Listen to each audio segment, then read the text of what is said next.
Arvind Kejriwal BJP వ్యతిరేక శిబిరంలో అందరికన్నా తెలివైనవాడు. అందుకే అరవింద్ కేజ్రీవాల్ ఎన్నిసార్లు బీజేపీని ఓడించగలుగుతున్నాడు. అందువల్ల ఏ అంశాన్ని ఎలా చెప్పితే జనం బ్రహ్మాండంగా నమ్ముతారో అరవింద్ కేజ్రీవాల్కు తెలిసినంతగా ఎవరికి తెలియదు. కేజ్రీవాల్ ఒక రకంగా మోడీతో ఈ స్పిన్నింగ్లో పోటీ పడగలడు. సో నిజంగానే ఈడీ, సిబిఐ, ఇన్కమ్ ట్యాక్స్ ఆఫీసర్లు కలిసి కూర్చుంటే కేజ్రీవాల్కి సమాచారం వచ్చి చెప్తున్నాడో లేదో మనకు తెలియదు.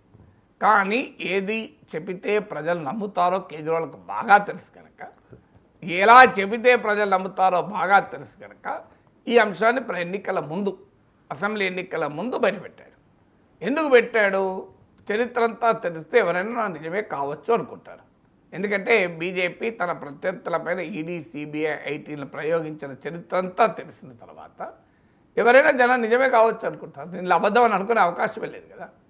అంటే ఒక రకంగా ఈ ఆరోపణ నిజమా కాదా మనకు తెలియదు. కేజ్రీవాల్కు ఉన్న సమాచారం నాగేశ్వర్కి ఎలా ఉంటుంది?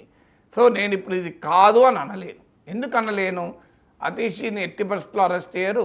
ఇదంతా Kejriwal cock and bull story. కథ అల్లుతున్నాడు ఎన్నికల ముందు సింపతి కొరకు.